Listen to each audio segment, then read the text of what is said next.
बार एक औरत गेट खोलती है तो वहाँ दूध वाला होता है और बोलता है कि ये लो दूध। दूध वाला दूध देते टाइम उसके हाथ को टच कर लेता है तो वह अपनी सास की तरफ देखती है, उसे सास देख लेती है ये सब करते हुए, तो वह दोनों घबरा जाते हैं और वह बोलती है कि चलो ठीक है अब तुम जाओ। तो वह गेट को बंद करती है और वह किचन की तरफ चली जाती है। तो उसकी सास सोचती है कि दूध वाले ने इसके साथ ऐसा क्यों किया। उसके मन में अजीब से विचार आ रहे होते हैं तो वह वहाँ से खड़ी होकर उसके पीछे चली जाती है। वहीं बहू किचन के अंदर जाती है और दूध वाले बर्तन को देखती है तो उसकी सास उसे चुपके से देख रही होती है। जैसे ही बहू उसके अंदर हाथ डालती है तो दरवाजे की तरफ देखती है तो उसकी सास पीछे हट जाती है और उसमें से उसकी बहू कुछ पैसे निकालती है। तो उसकी सास सोचती है अच्छा ये माजरा चल रहा है। इतना कहकर वह वहाँ से चली जाती है और उसकी बहू वापस से उस जग को वहाँ पर रख देती है। और 10 दिन बीत जाते हैं। उसके बाद वापस दूध वाला आता है और बहू आती है तो उसकी सास को बोलती है कि माँ जी मुझे लगता है दूध वाला आया है, मैं दूध ले आती हूँ। तो उसकी सास बोलती है तुम जाओ अंदर, मैं ले आती हूँ।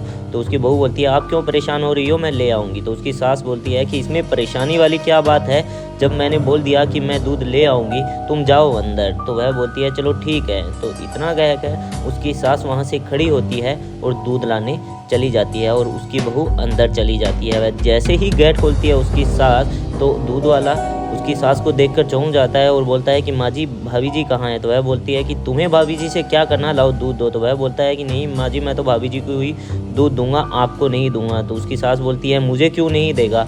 तो वह बोलता है नहीं माँ जी ऐसी कोई बात नहीं है, आज महीने का लास्ट दिन है तो भाभी जी हिसाब लिखती है ना इसलिए। तो वह दूध वाले को बोलती है कि वह अंदर कुछ काम कर रही है, तुम्हारा हिसाब तुम कल कर लेना, लाओ ये दूध मेरे को दे दो। तो वह उससे दूध ले लेती है और दूध वाला बोलता है चलो ठीक है कोई बात नहीं माँ जी। तो वह गेट को बंद करती है और किचन के अंदर आती है और सोचती है कि आज तो सारा दूध का दूध और पानी का पानी हो जाएगा, मुझे भी पता चलना चाहिए आखिर दूध वाला इसे रोज़ पैसे क्यों देता है। वह जैसे ही उस बर्तन पे से ढक्कन को हटाती है तो देखती है कि इसमें से तो दूध ही है, पैसे तो है ही नहीं। तो वह ढक्कन को वापस बंद करती है और वहाँ से चली जाती है। दूसरी तरफ उसकी बहू वहाँ से आ रही होती है तो अपनी सास को देखकर चौंक जाती है और वहाँ से चली जाती है। उसकी सास सोचती है कि आज तो मैं इसे के पीछे जाके देखती हूँ कि यह क्या करती है और क्या नहीं। तो वह जैसे ही रसोई के अंदर आती है, किचन के अंदर आती है तो सोचती है कि चलो थैंक गॉड आज तो मैं बच गई, नहीं तो आज मैं पकड़ी ही जाती।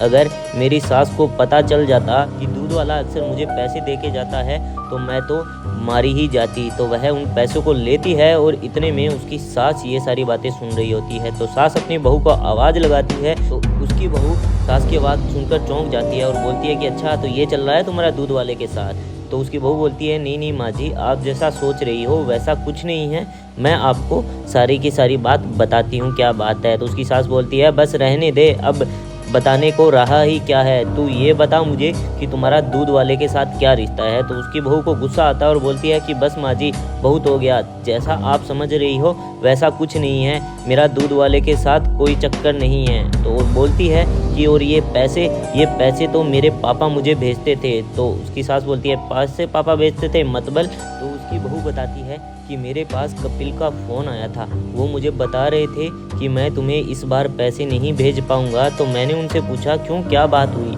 तो उन्होंने बताया कि मेरी नौकरी चली गई है, जब तक मेरी नौकरी नहीं लग जाती तब तक तुम्हें ही घर के खर्चे संभालने होंगे और थोड़ा हिसाब किताब से चलना, तुम्हें ज़्यादा खर्चा नहीं करना है। तो आगे वाले दिन पापा का फ़ोन आया तो मैंने पापा को बताया कि पापा घर के खर्चे चलाना मेरे लिए बहुत मुश्किल हो गया है, उनकी तो नौकरी नहीं है और उन्होंने काफ़ी टाइम से पैसे भी नहीं भेजे हैं। तो पापा ने बोला बेटा तुम टेंशन मत ले, मैं तुम्हें पैसों का इंतज़ाम करता हूँ। तो मैंने पूछा कैसे। तो उन्होंने मुझे ये आइडिया दिया कि जैसे जैसे मैं करता हूँ वैसे वैसे तू करती था। तो मैंने हाँ कर दी और मुझे पता था कि पापा अगर आपको डायरेक्ट पैसे देते तो आप उनसे पैसे नहीं लेती और उन्होंने तो मुझे पिछले 3 महीने से 1 रुपया भी नहीं दिया है। तो मेरे लिए ये घर चलाना बहुत मुश्किल हो गया था। तो मैंने ये सारी बात पापा को बताई तो उन्होंने मुझे ये सब आइडिया दिया और उनके कहने पर मैंने ये सब किया। और आप है कि मुझ पर शक कर रही है, अगर आपको मुझ पर शक था तो मुझसे पूछती, मुझसे बात करती, हम दोनों बैठकर बात को सलटा लेते, पर छोड़ो। उसकी सास बोलती है बेटा जो मैंने देखा उसी को सच मान लिया, मुझसे गलती हो गई, मुझे माफ़ कर दे।